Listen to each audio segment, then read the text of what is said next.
خزات اور اس کا 5واں باب جو 31 آیات پر مشتمل ہے۔ اسی دن دبورا اور ابی نوم کے بیٹے برق نے یہ گیت گایا کہ پیشواؤں نے جو اسرائیل کی پیشوائی کی اور لوگ خوشی خوشی بھرتی ہوئے، اس کے لیے خداوند کو مبارک کہو۔ اے بادشاہو سنو، اے شہزادو کان لگاؤ، میں خود خداوند کی ستائش کروں گی، میں خداوند اسرائیل کے خدا کی مدح سرائی گاؤں گی۔ اے خداوند، جب تو شعیر سے چلا، جب تو ادوم کے میدان سے باہر نکلا تو زمین کانپ اٹھی اور آسمان ٹوٹ پڑا، ہاں بادل برسے، پہاڑ خداوند کی حضوری کے سبب سے، اور وہ سینہ بھی خداوند اسرائیل کے خدا کی حضوری کے سبب سے کانپ گئے۔ انات کے بیٹے شمجر کے دنوں میں اور یائل کے ایام میں شاہراہیں سونی پڑی تھیں اور مسافر پگڈنڈیوں سے آتے جاتے تھے۔ اسرائیل میں حاکم موقوف رہے، وہ موقوف رہے جب تک کہ میں دبورا برپا نہ ہوئی، جب تک کہ میں اسرائیل میں ماں ہو کر نہ اٹھی۔ انہوں نے نئے نئے دیوتا چن لیے، تب جنگ پھاٹکوں ہی پر ہونے لگی۔ کیا 40,000 اسرائیلیوں میں بھی کوئی ڈھال یا برچھی دکھائی دیتی تھی؟ میرا دل اسرائیل کے حاکموں کی طرف لگا ہے، جو لوگوں کے بیچ خوشی خوشی بھرتی ہوئے تم خداوند کو مبارک کہو۔ اے تم سب جو سفید گدھوں پر سوار ہوا کرتے ہو، اور تم جو نفیس غالیچوں پر بیٹھتے ہو، اور تم لوگ جو راستہ چلتے ہو، سب اس کا چرچا کرو۔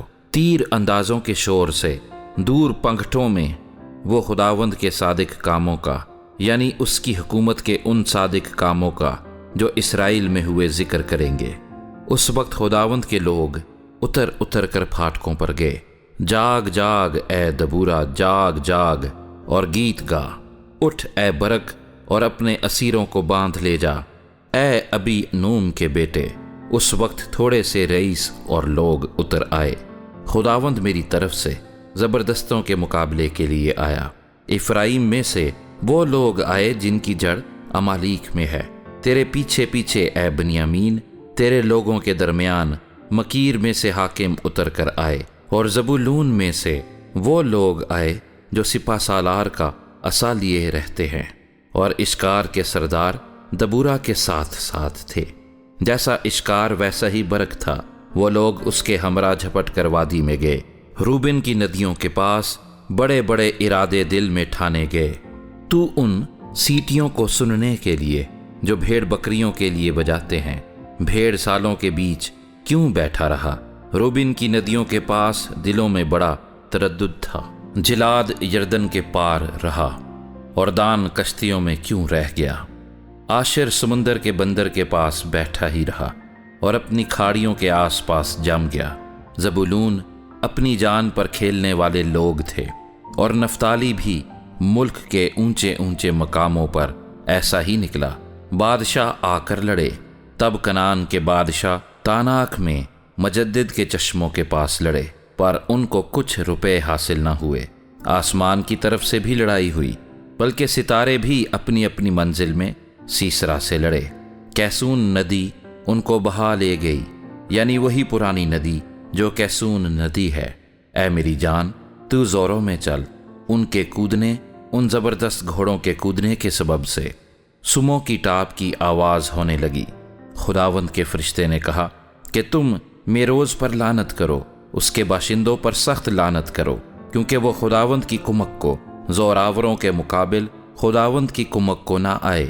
ہبرکینی کی بیوی یائل سب عورتوں سے مبارک ٹھہرے گی، جو عورتیں ڈیروں میں ہیں ان سے وہ مبارک ہوگی۔ سیسرا نے پانی مانگا، اس نے اسے دودھ دیا۔ امیروں کی کاب میں وہ اس کے لیے مکھن لائی۔ اس نے اپنا ہاتھ میخ کو اور اپنا دہنا ہاتھ بڑیوں کے میخچو کو لگایا، اور میخچو سے اس نے سیسرا کو مارا۔ اس نے اس کے سر کو پھوڑ ڈالا اور اس کی کنپٹیوں کو وار پار چھید دیا۔ اس کے پاؤں پر وہ جھکا، وہ گرا اور پڑا رہا۔ اس کے پاؤں پر وہ جھکا اور گرا، جہاں وہ جھکا تھا وہیں وہ مر کر گرا۔ سیسرا کی ماں کھڑکی سے جھانکی اور چلائی۔ اس نے جھلملی کی اوٹ سے پکارا کہ اس کے رتھ کے آنے میں اتنی دیر کیوں لگی؟ اس کے رتھوں کے پہیے کیوں اٹک گئے؟ اس کی دانش مند عورتوں نے جواب دیا، بلکہ اس نے اپنے کو آپ ہی جواب دیا۔ کیا انہوں نے لوٹ کو پا کر اسے بانٹ نہیں لیا ہے؟ کیا ہر مرد کو ایک ایک بلکہ دو دو کنواریاں اور سیسرا کو رنگا رنگ کپڑوں کی لوٹ، بلکہ بیل بوٹے کڑھتے ہوئے رنگا رنگ کپڑوں کی لوٹ، اور دونوں طرف بیل بوٹے کڑھے ہوئے رنگا رنگ کپڑوں کی لوٹ جو اسیروں کی گردنوں پر لدی ہو نہیں ملی؟ اے خداوند، تیرے سب دشمن ایسے ہی ہلاک ہو جائیں، لیکن اس کے پیار کرنے والے آفتاب کی مانند ہوں جب وہ آب و تاب کے ساتھ طلوع ہوتا ہے۔ اور ملک میں 40 برس امن رہا۔